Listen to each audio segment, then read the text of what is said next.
el futuro pastor de esta iglesia. Gloria a Dios. Gracias a Dios. Que el Señor les siga bendiciendo, hermanos. Vamos a leer un pasaje de la Escritura que está en Efesios, su capítulo 5, 21 al 33. Efesios 5,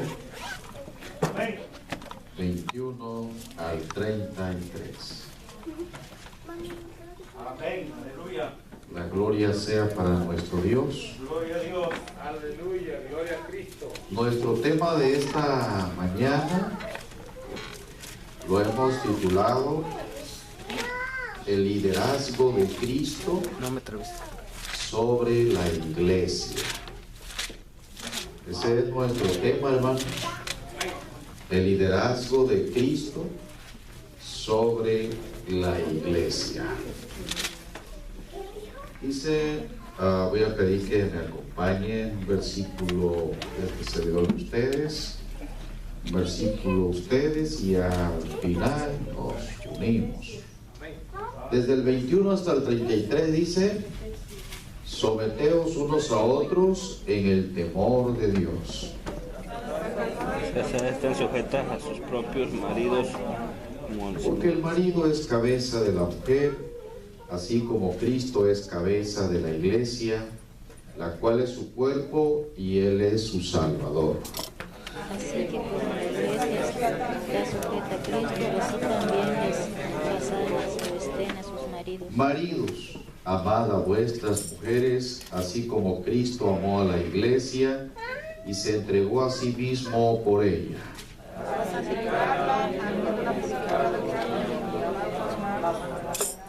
A fin de presentársela a sí mismo una iglesia gloriosa, que no tuviese mancha ni arruga ni cosa semejante, sino que fuese santa y sin mancha.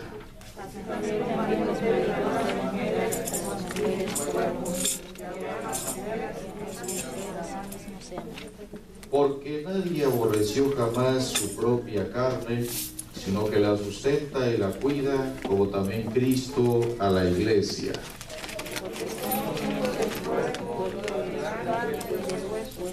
Por esto dejará el hombre a su padre y a su madre, y se unirá a su mujer, y los dos serán una sola carne.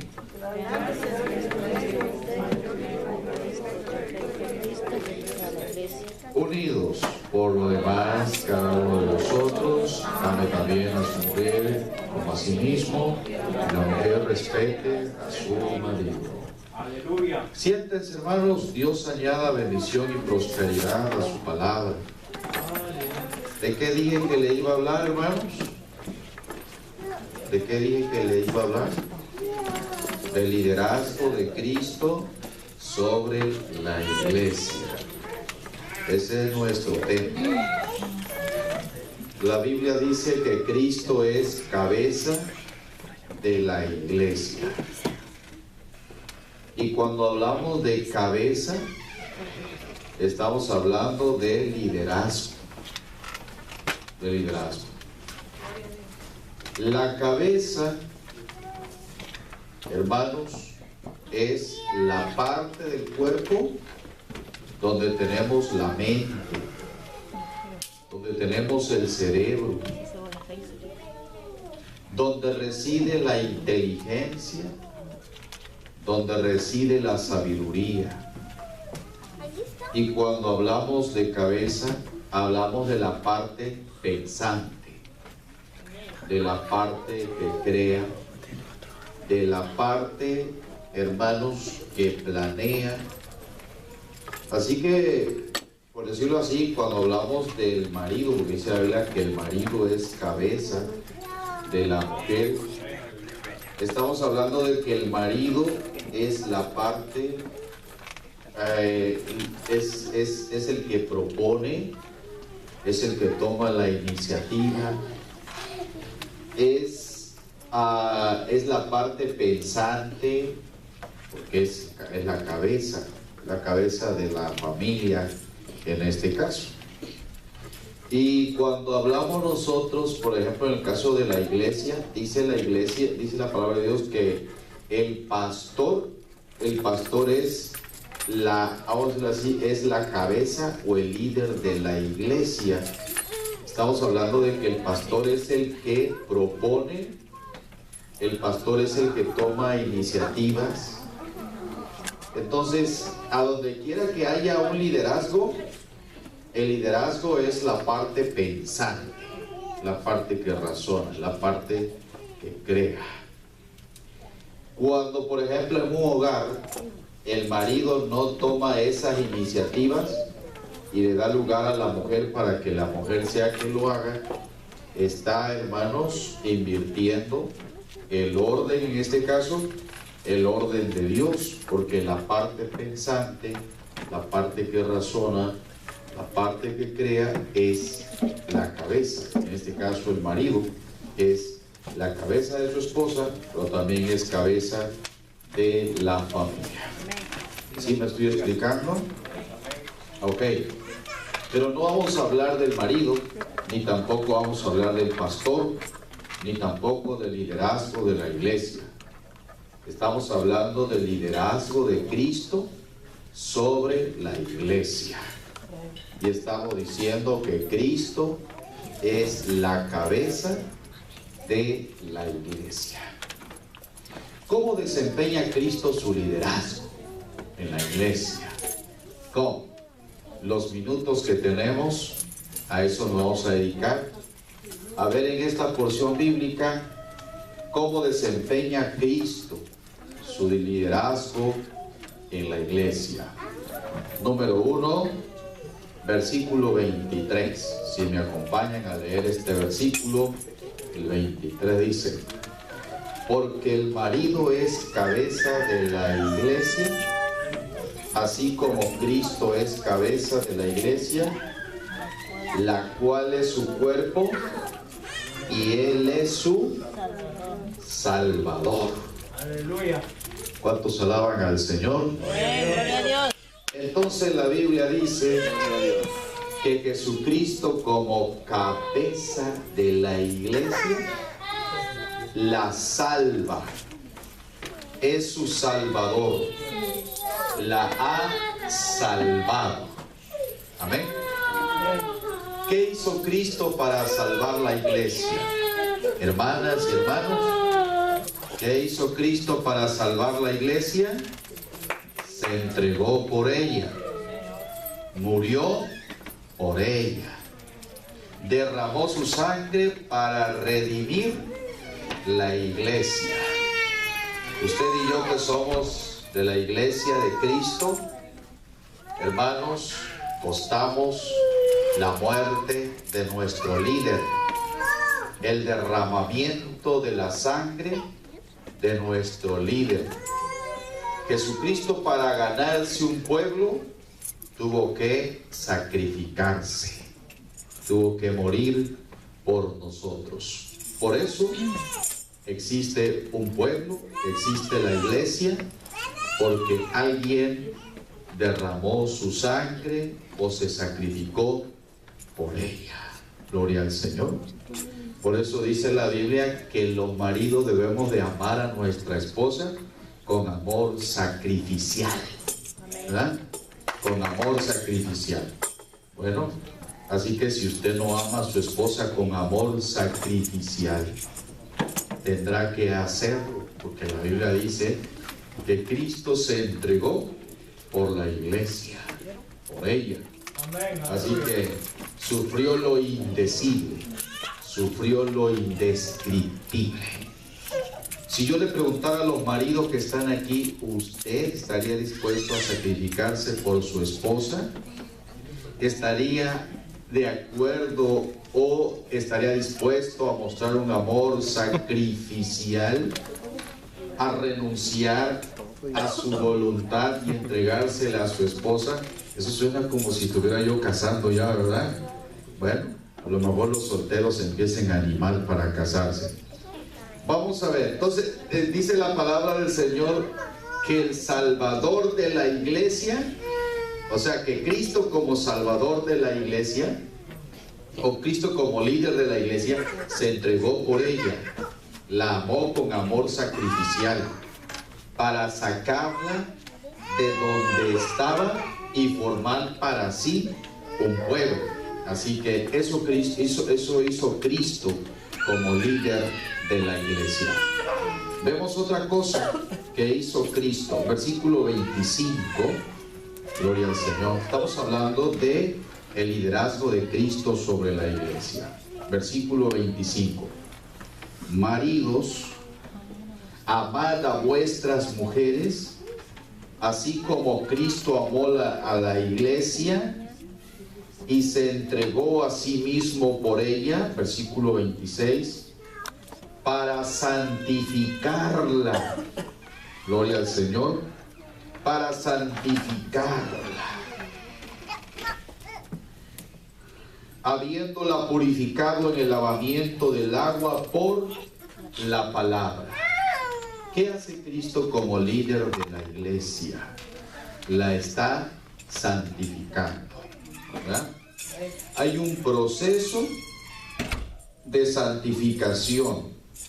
Fíjense que hablando de la santificación tiene 3 tiempos. Así podíamos decir nosotros que fuimos santificados. Somos santificados y seremos santificados. La santificación tiene 3 tiempos. Cuando usted se convirtió a Cristo, usted fue santificado. Al momento en que usted se entregó a Cristo, sus pecados fueron perdonados. La sangre de Cristo limpió su alma, santificó su vida. Pero nosotros desde el día en que nos convertimos al Señor, estamos siendo santificados. ¿Por qué? Porque nuestra vida necesita, hermanos, ser purificada, limpiada constantemente. Nosotros fuimos perdonados, limpiados, santificados, es cierto, pero nosotros tenemos muchísimas cosas que el Señor en el transcurso del tiempo va eliminando de nuestra vida, y el Señor utiliza varias cosas o instrumentos para limpiar nuestra vida. Una de ellas es su sangre. Cada vez que cometemos un error y le pedimos perdón al Señor, Él nos limpia con su sangre preciosa. Pero les voy a decir que también las pruebas sirven como medios para santificar nuestra vida.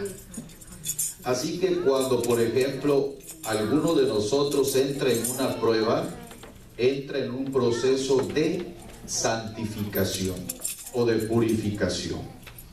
¿Qué purifica Dios con una prueba? La Biblia dice que la prueba es un fuego, y el fuego sirve para purificar la vida del ser humano. Así que si usted entra en una prueba, yo considero que entre más grande sea una prueba, entre más fuerte sea el proceso, es porque el Señor quiere hacer algo mucho más grande en la vida de esa persona, o porque la persona necesita ser sometida a un proceso mucho más fuerte. A veces nosotros nos aferramos a sentimientos equivocados, a pensamientos equivocados. Nosotros a veces tenemos conceptos, ideas, filosofías, aunque ya somos cristianos, pero tenemos cosas en nuestra vida que están equivocadas. Y de alguna manera el Señor quiere desarmar nuestra vida o desarma nuestra vida. Así que Dios usa como instrumento de purificación las pruebas. Dice la Escritura que la prueba va a producir en nosotros una vida más agradable para el Señor. Así que nosotros en este tiempo, desde que usted se convirtió hasta la venida del Señor Jesucristo, porque esto va a ser hasta la venida del Señor Jesucristo, nosotros entraremos la última parte de nuestra santificación, que es cuando nuestro cuerpo, este cuerpo que tenemos, dice la Escritura, Este cuerpo va a ser, si está muerto, va a ser resucitado en gloria. Y si está vivo, va a ser transformado por el poder del Señor. Así que nos espera una etapa final de nuestra santificación. La Biblia dice que la carne y la sangre no heredarán el reino de Dios. Así que nuestro cuerpo tiene que ser libertado. Hermanos, por eso nos van a dar un cuerpo celestial, un cuerpo angelical, un cuerpo glorificado.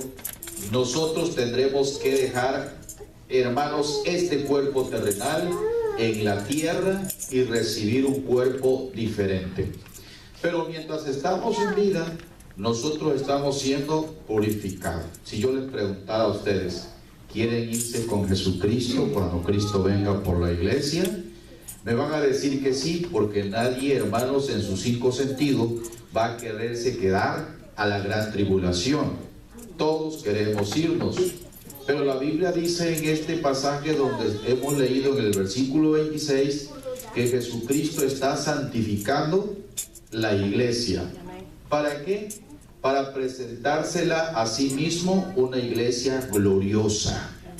Una iglesia, como dice la Escritura, que no esté contaminada. Una iglesia de una sola pieza, ¿verdad? De una sola pieza. Cuando nosotros leemos en la Biblia acerca de las arrugas, no se refiere a la vejez de nosotros, sino se refiere más bien al carácter de la persona, que la persona no debe tener un carácter doble, o como usamos el lenguaje muy fuerte, que es la hipocresía. La hipocresía tiene que ver con la apariencia, ¿verdad? Con la apariencia, la máscara. Entonces lo que el Señor hace es quitarnos la máscara y que nosotros nos veamos tal y como somos, ¿verdad? Pero el Señor nos desenmascara y nos desnuda o nos descubre así, de una manera total, ¿verdad? De una manera total. Fíjense que cuando el Señor descubre nuestros pecados es mejor, es mucho mejor. Es mucho mejor. ¿Por qué? Porque si el Señor descubre nuestros pecados es con el propósito de santificar nuestra vida. Porque va a ser también triste que, por ejemplo, yo no quiero que el Señor me desenmascare ni que me desnude, porque el Señor de todas maneras está llevando a cabo ese proceso de santificación en nuestra vida. Aleluya. Y si yo no quiero que el Señor me desenmascare, lo tremendo va a ser en el día del juicio, porque en el día del juicio entonces sí va a salir todo lo oculto a la luz, pero ya no será un proceso de santificación, sino más bien será un enjuiciamiento, ¿no? Entonces el propósito del Señor en este tiempo, al estar santificando nuestra vida, porque dice la Biblia que la iglesia es su cuerpo, ¿verdad? La iglesia es su cuerpo. Y entonces, aunque a alguno no le gusta bañarse todos los días, ¿verdad? Pero cuando menos cada tercer día nos estamos aseando, ¿cierto o no es cierto? Fíjense que los cuerpos en 24 horas comienzan en estado de descomposición. Por eso es que una persona que no se asea en 24 horas comienza a emitir, ¿verdad?, olores desagradables, porque su cuerpo, las toxinas comienzan a emitir esos olores. El cuerpo entra en estado de descomposición, aunque no esté muerto, ¿verdad? Aunque no esté muerto. Por eso al cuerpo hay que estarlo aseando constantemente, porque si no, ¿verdad?, vamos a andar descompuesto. Y hablando de Cristo, ¿verdad? Hablando de Cristo, dice la Biblia que somos el cuerpo de Cristo. Entonces, al ser el cuerpo de Cristo, el Señor Jesucristo va a limpiar su cuerpo. De alguna manera va a limpiar su cuerpo. Porque como dice la Escritura, este cuerpo que es la iglesia, ese cuerpo es el que va a ser partícipe. El que va a ser partícipe de las bendiciones eternas, es el que va a vivir con Cristo por toda la eternidad. Es el cuerpo que va a participar de las bendiciones eternas.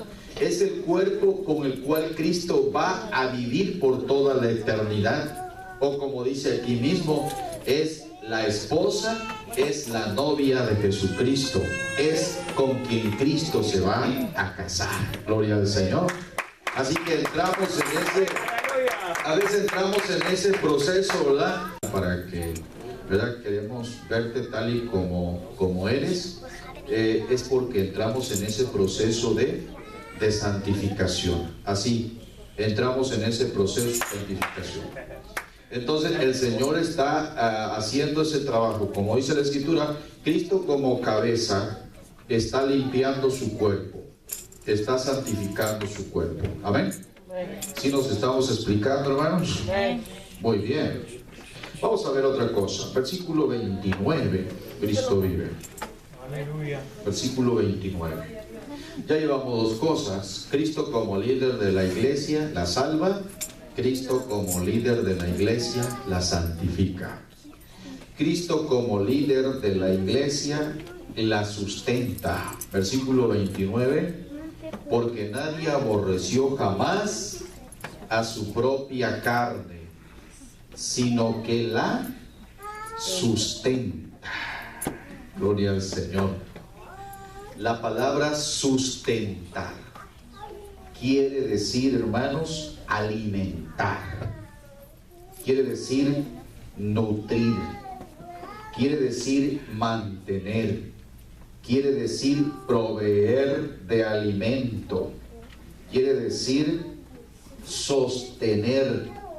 Así que dice la Escritura que Cristo como cabeza de la iglesia o como líder de la iglesia la alimenta, la sostiene.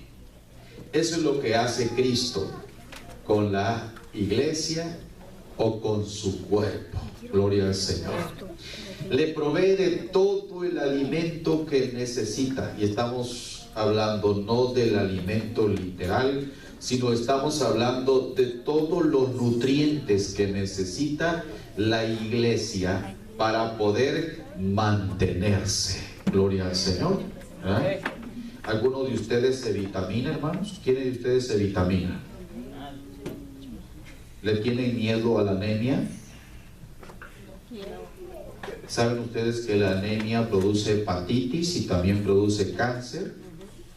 Las personas mal alimentadas, como en el caso de los niños, pueden padecer leucemia, ¿verdad? Entonces, frecuentemente estamos tomando vitaminas para el cerebro, estamos tomando vitamina para los pulmones, estamos tomando vitamina para los huesos. Frecuentemente estamos tomando vitamina A, vitamina B, vitamina C. ¿Por qué? Porque queremos que nuestro cuerpo esté fuerte, que nuestro cuerpo esté sano. Entonces, Cristo como cabeza de la iglesia está nutriendo su cuerpo. Escúcheme bien. Quiere decir que el cuerpo de Cristo no debe de ser un cuerpo enclenque. La palabra enclenque quiere decir débil. El cuerpo de Cristo no debe ser un cuerpo pusilánime. La palabra pusilánime quiere decir miedoso, quiere decir incapaz. Entonces, cuando nosotros hablamos de que el cuerpo de Cristo está siendo nutrido, al menos, ¿verdad? Existen vitaminas para la uña, el calcio. Existen vitaminas para los dientes, el calcio. Y así vamos a encontrar nosotros que hasta la parte más pequeña de nuestro cuerpo necesita ser nutrida. Hasta la parte más pequeña de nuestro cuerpo. ¿Y qué hace Cristo con su cuerpo? Dice que Cristo con su cuerpo le va a nutrir. ¿Usted es miembro de la iglesia de Cristo? Si nosotros leemos en Juan capítulo 15, dice la Escritura que nosotros somos las ramas de la vid, que en este caso la vid es Jesucristo. El tallo por donde corren los nutrientes para las ramas es Jesucristo. Jesucristo está nutriendo a los hombres y a las mujeres. a la iglesia suya, para que la iglesia sea capaz, gloria al Señor, no solamente sea capaz para crecer, sino también para sostenerse. Capaz para crecer y capaz para sostenerse. Cuando yo tenía 13 años, no sé si ya les platiqué, cuando tenía 13 años no crecía. No crecía. Y luego la gente, cuando tú no creces, te empieza a andar, ¿verdad? Diciendo cosas así. Chaparro, enano. Empiezan el oprobio comienza sobre ti, ¿verdad? El oprobio, la burla de la gente comienza sobre ti. ¿Cierto o no es cierto? Bueno, a la gente nunca la gusta tener contenta, porque si creces demasiado te dicen el arbuchón y no sé qué, y un montón de cosas, ¿verdad? El caso es que a los 13 años yo no crecía, y se infiere que ya necesitaba yo crecer, ¿verdad? Y entonces le dije al Señor: Señor, tú sabes todo el oprobio, la burla que la gente... Se juntaban las amigas de mi mamá para puro hablar a veces de que Rafael no crecía, ¿verdad? Y chaparro y no sé qué cosa, ¿verdad? Y los que conocen a mi papá, a mi mamá, saben que mi papá y mi mamá son pequeños, ¿verdad? No son personas altas. Y ahora, ¿será que me voy a condenar a vivir, ¿verdad?, la estatura de mi papá o de mi mamá? Mi mamá todavía era más bajita que mi papá. ¿Será? Y tuve que decir al Señor: Señor, ¿sabes qué? Yo no quiero sufrir el oprobio de esta gente, así que, yo no sé, me decían, que te cueren el día de San Juan, ¿verdad? No, mejor métete un equipo de básquetbol, porque entonces va a crecer, ¿verdad? Y un montón de cosas le tuve que decir al Señor: yo no quiero quedarme chaparrito, yo quiero crecer. Y entonces me estiré un poquito, y ahí estamos, ¿verdad? En una estatura más o menos media. Pero el cuerpo de Jesucristo dice que está siendo nutrido, ¿verdad? Está siendo nutrido. Por eso es que, mire hermano, escuche bien esto. Por eso es que cuando, por ejemplo, usted viene a este lugar, o cuando usted está en su casa, usted va a sentir la administración de Cristo sobre su vida. Porque lo que está haciendo Cristo es ministrar a los miembros de su cuerpo. Porque usted es su cuerpo. Entonces Cristo va a estar ministrando a los miembros de su cuerpo. Usted es miembro de la iglesia de Jesucristo. De alguna manera Dios le está ministrando a su vida. ¿Por qué? Porque si usted es miembro de la iglesia de Cristo y luego usted dice: yo soy cristiano, yo soy evangélico, se infiere que al ser parte de la iglesia de Jesucristo, usted está siendo ministrada por el Señor. ¿Cuántas veces comemos al día? Los médicos dicen que debemos de comer 5 veces al día. Nosotros comemos 3 veces al día, ¿verdad? Y a veces una sola vez. ¿Cierto o no es cierto? Amén. Hay gente que dice: yo no desayuno. Sí, pero cuando se sientan a comer al mediodía, hermano, se comen media vaca, ¿verdad? Y entonces dice: yo nada más doy una sola comida. Sí, pero en una sola comida te comes como 5, ¿verdad?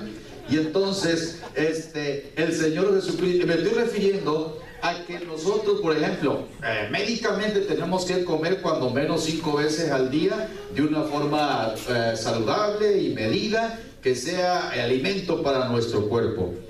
En el caso de Cristo, Cristo va a estar ministrando nuestra vida. La va a estar ministrando. Imagínese usted que hasta la parte más pequeña de su cuerpo, si este dedo no tuviera alimento, este dedo ya no se moviera, ¿verdad? Si esta mano no tuviera alimento, ya no se moviera, no estuviera fuerte, ¿verdad? No estuviera fuerte.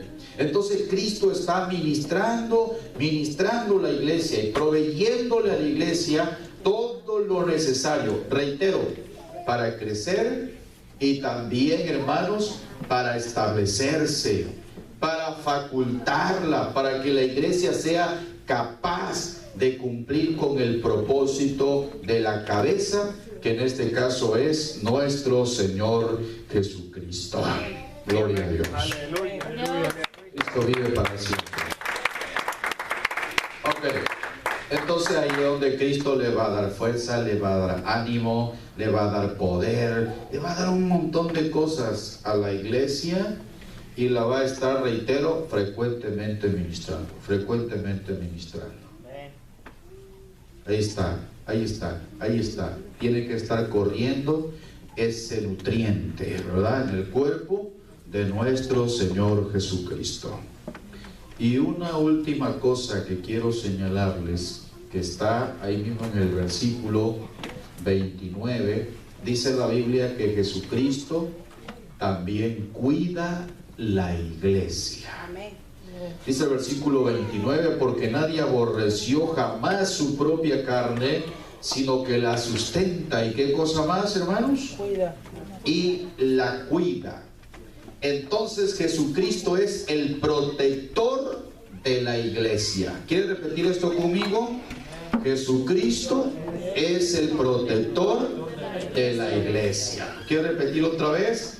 Jesucristo es el protector de la iglesia. A ver los que se están durmiendo. Jesucristo es el protector de la iglesia. ¿Quién protege la iglesia? Cristo. Entonces Jesucristo dijo estas palabras. Escuche bien. Dice que las puertas del infierno no prevalecerán contra la iglesia. Pero también Cristo dijo: y aquí yo estoy con vosotros todos los días. Amén. Así que, por ejemplo, el que quiera dañar la iglesia de Cristo, que es su cuerpo, ¿quién va a defender a ese hombre, a esa mujer que es miembro de la iglesia de Jesucristo? ¿Quién va a defender? La Biblia dice que Jesucristo es el protector de la iglesia. Amén.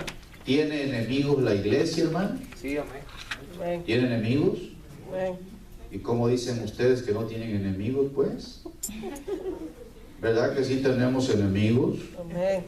Aparte de lo que usted dejó ahí en su país, ¿verdad? A lo mejor mató a alguien, ¿verdad? Y anda huyendo por acá. Entonces, la sangre vengadora anda detrás de usted, ¿verdad? Pero aparte, hermano, aparte de esas situaciones que usted vivió, tenemos enemigos. La iglesia tiene enemigos, y enemigos fuertes. Fuertes.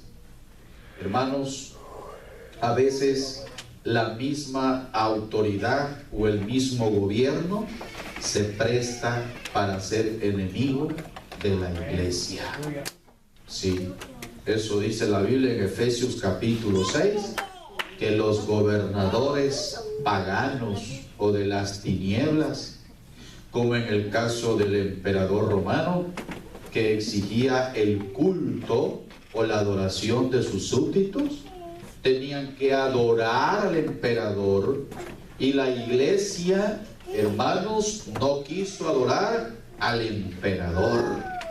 ¿Por qué? Porque tenía el mandamiento del Señor: al Señor tu Dios adorarás y a Él solo le servirás. Gloria al Señor. Ellos tenían ese mandamiento, ¿verdad? Pero también ustedes saben que los sistemas de gobierno están coludidos con el ocultismo, están coludidos con un montón de situaciones que atentan contra la iglesia. La aprobación de leyes que van en contra de los valores cristianos, como la legalización de los abortos, como la legalización de matrimonios entre personas del mismo sexo. Son cosas que atentan contra los valores que predica la iglesia. Las autoridades que se oponen a que el evangelio se predique, el mundo pecaminoso, Satanás con toda su corriente, hermanos, con todo su ejército, luchando en contra de la iglesia. ¿Y por qué la iglesia permanece? Gloria a Dios, aleluya. ¿Y por qué permanece la iglesia? ¿Será que esta congregación tiene enemigos, hermano?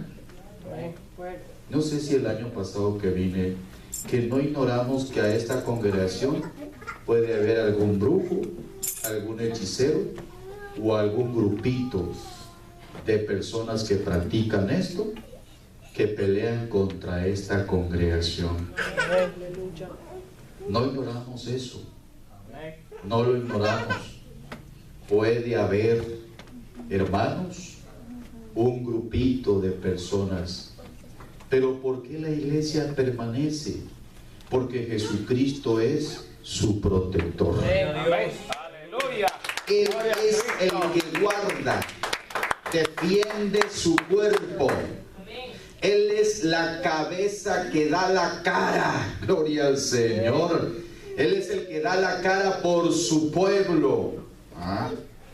Por eso le dijeron a Saulo de Tarso: ¿por qué me persigues? ¿Por qué me persigues? Eso le dijo Cristo a Saulo de Tarso. ¿Estaba Saulo de Tarso persiguiendo a Cristo? Pues aparentemente no. Estaba persiguiendo a los hermanos. Pero él pensó que la iglesia evangélica o cristiana es una religión común cualquiera, como la musulmana o como la budista.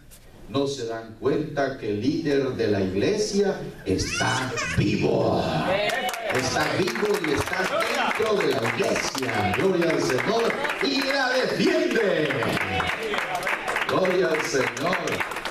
Así que lo que atente contra la iglesia, ahí está el cuidador.